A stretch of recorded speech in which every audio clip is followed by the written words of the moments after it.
모닝 브리핑입니다. 전거래 국내 시장 또 힘이 없었죠. 전강 후약 장세가 여실했어요. 네, 맞습니다. 전일 급락에 따른 반발 매수세가 유입이 되면서 양시장 모두 1% 넘는 상승 출발을 보였지만 미국 경기감이 확산하면서 결국 하락 전환했고요. 뿐만 아니라 일본은행의 다카타 이사의 발언으로 엔화가 강세를 보인 점도 시장에 부담이 됐습니다. 맞습니다. 기술적 반등이 나올 법한 구간이지만 외국인의 매도는 지속되고 있습니다. 과연 밤사이 뉴욕 증시도 고용지표 발표를 앞두고 경계감이 짙었는데 또 한 번 관망세가 짙은 시장이 펼쳐질지 오늘 국내 증시 움직임에 주목도가 높습니다. 모닝 브리핑 지금 바로 출발합니다. 이래도 빠지고 저래도 빠지니 차라리 쉬어가자. 추석만 기다리는 9월입니다. 현재 시간 수요일 발표될 서비스업 PMI는 좀 확인을 하고 가자. 또 한 번 경계감에 위축됐던 전거래일 한마디. 상승 출발 후 하락 전환 10개월 만에 6만 전자입니다. 낙폭 과다 인식 속 상승으로 출발했던 시장. 그러나 시장은 제조업 지표로도 나스닥이 3%나 빠지며 크게 흔들렸는데 그보다도 더 비중이 큰 서비스업 지표가 부진하게 나오면 어쩌지라고 8월 패닉셀의 트라우마 그림자가 드리우며 오후장에서는 하락으로 전환을 했습니다. 그리고 또 오후 들어 일본 중앙은행 다카다 이사가 추가 금리 인상을 시사하는 듯한 발언을 했죠. 금리가 플러스인 세상을 만들어야 합니다라고 강조를 하자 시장은 추가 인상에 대한 신호로 또 한 번 확인을 하며 경직된 모습을 보였던 하루였는데요. 여기다 또 금투세 관련 이슈도 숨통을 조이지 위클리 만기까지 겹치면서 변동성에 유별났던 전거래일. 자, 그럼 더 구체적인 마감 수치와 특징 테마도 이어서 확인해보고 오시죠. 언급해주신 것처럼 어제 우리 증시는 상승 출발했지만 오후 들어 하락 전환했습니다. 미국 경기 침체 경계감과 엔화 강세, 투자 심리는 위축됐는데요. 수급적으로 외국인 매도세가 이어진 것도 시장에는 부담이었습니다. 외국인은 어제 코스피 선물은 매수했지만 코스피 현물은 5,900억 원 가까이 매도했는데요. 따라서 기관과 개인의 매수세에도 코스피는 0.21% 하락해 2,575선에서 장을 마쳤습니다. 이외에도 외국인은 코스닥 현물도 매도했는데요. 165억 원가량 팔았고요. 외국인 매도에 더해 기관 또한 매도에 나서자 코스닥은 0.88% 하락한 725포인트에서 시장을 마쳤습니다. 뿐만 아니라 업종단에서는 전기전자 업종에 외국인 매도세가 집중이 됐고요. 이에 삼성전자는 10개월 만에 7만 원 선을 하회했으며 SK하이닉스는 한때 5%의 상승폭을 내주고 2% 상승으로 상승폭을 축소해 마감했습니다. 이렇듯 지수는 힘을 내지 못한 하루였지만 이 가운데에서도 어떤 섹터가 특징적으로 움직였는지 한 발 더 들어가 볼까요? 전일 한국전자통신연구원은 광자 8개를 제어할 수 있는 광자 큐비트 칩 개발에 성공했다고 밝혔습니다.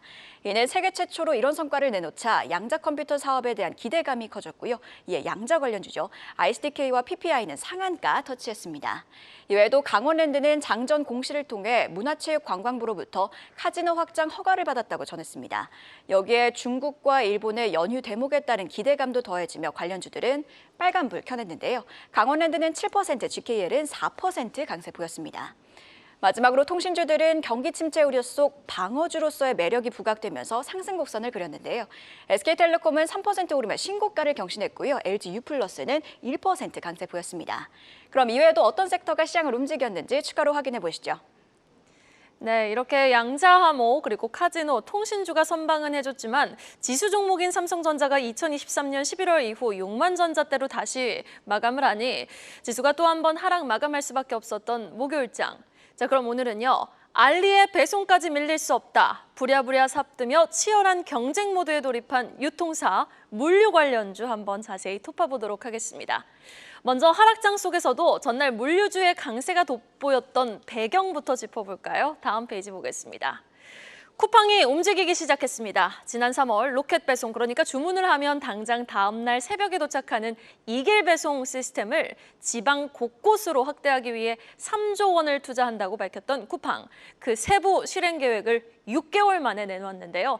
현재 쿠팡의 물류센터는 서울 한 곳을 포함 전국 100여 곳에 있고 인력은 무려 7만 명에 달하고 있는데 앞으로 2026년까지 서울의 지역의 물류센터 9곳 추가로 구축하고 서울의 지역 만여 명을 신규 고용하겠다는 실행 계획을 내놨습니다.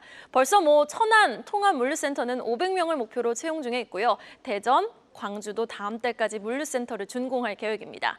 이렇게 쿠팡이 대규모 물류 투자에 공격적으로 나서는 이유, 바로 초저가로 승부한다. 알리가 빠른 배송에도 사활을 걸고 있기 때문입니다. 다음 페이지 보겠습니다. 중국 이커머스 알리익스프레스도 올 3월 1조 5천억 원 규모의 한국 투자 계획을 밝힌 바 있죠. 여기에 대규모 물류센터를 짓는 방안이 포함됐는데요.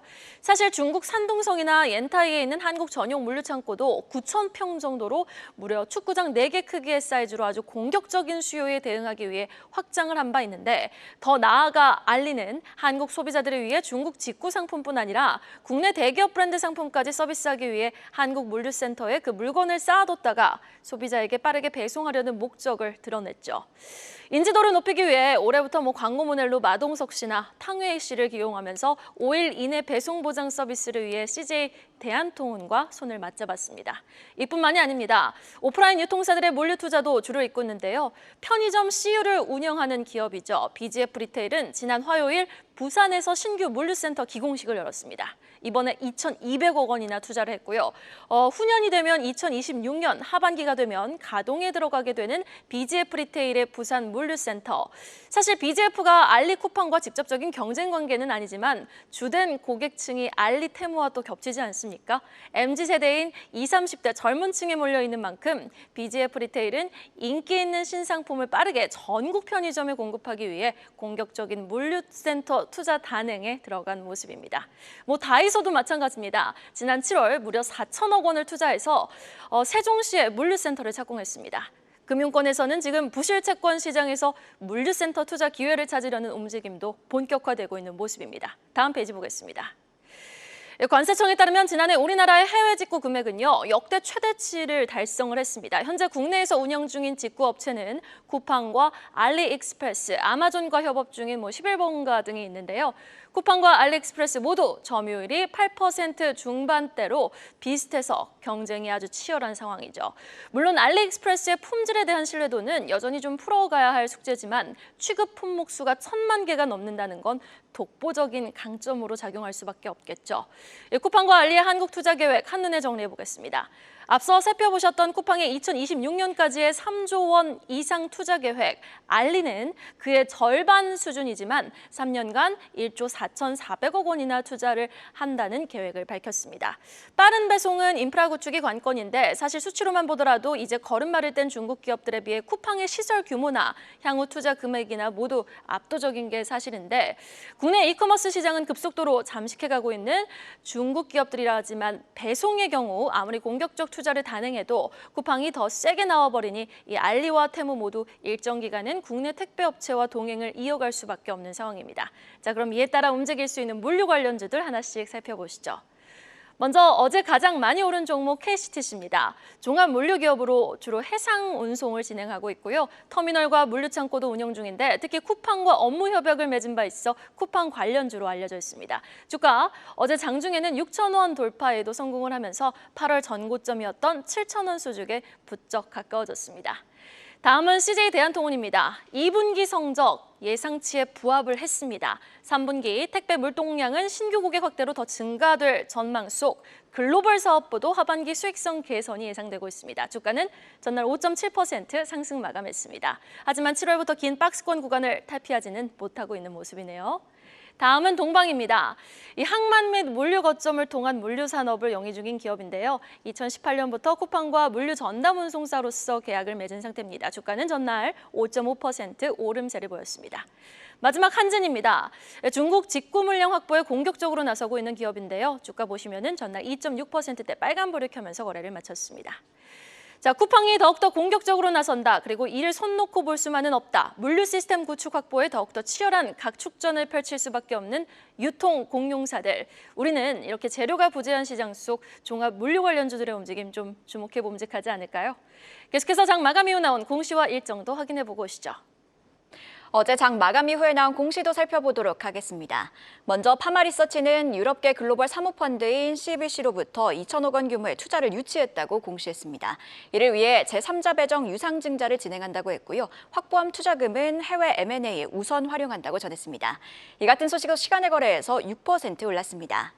이외에도 DB금융투자는 중소형 증권사 최초로 밸류업 공시에 나섰는데요. 자기자본이익률 10% 이상 달성, 주주환원율 40% 이상 유지 등을 목표로 제시했고요. 밸류업 공시 속 시간외에서는 2%대 강세 보였습니다. 마지막으로 지오리드 에너지는 미국 현지 법인인 글로벌 리튬 에너지 코퍼레이션의 유상증자에 참여한다고 공시했는데요. 규모는 총 134억 원이며 미국 현지 법인의 리튬 사업 진행을 위한 초기 투자금으로 사용될 예정입니다. 그럼 바로 이어서 오늘의 주요 일정입니다. 기시다 후미오 일본 총리는 오늘 1박 2일 일정으로 한국을 방문합니다. 윤석열 대통령과의 정상회담도 예정되어 있는데요. 어떤 논의가 오갈지 함께 체크해 보시죠. 이외에도 정부는 오늘 전기차 화재 안전관리 종합대책을 발표합니다. 전기차 화재 방지 관련주에 영향을 줄 수 있는 만큼 관심이 가고요. 마지막으로 서울시와 크래프톤이 함께 개최하는 게임 행사죠. 서울게임 페스티벌, 즉 GES 2024가 8일까지의 일정으로 진행됩니다. 크래프톤의 인기 게임 배틀그라운드의 국가별 대항전 행사가 이번에 메인 행사로 진행될 예정입니다. 이렇게 공시와 일정까지도 함께 체크해봤습니다. 밤사이 테슬라가 5% 가까이 상승 마감을 했습니다. 오늘은 우리 국내 증시에서 자율주행 관련주 움직임 한번 주목해 보도록 할까요? 내년 1분기까지 중국과 유럽을 향해서 지금 오토파일럿을 이용한 자율주행 관련 기술을 출시하겠다라고 밝힌 테슬라. 과연 전날 하락장 속에서도 선방했던 우리 국내 자율주행 관련주들의 움직임, 오늘장에서도 한번 주목해 볼 만하지 않을지 모르겠습니다. 자, 여러분. 오늘도 부자 되시고요. 오늘 시장에서는 좀 부디 지수가 힘을 내줬으면 좋겠습니다. 여러분, 저는 다음 주 월요일에 뵐게요. 모닝 브리핑이었습니다. 계속해서 다양한 경제 이슈를 알고 싶다면 구독과 좋아요, 알림 설정 부탁드립니다. AI 캐스터 권미정이었습니다.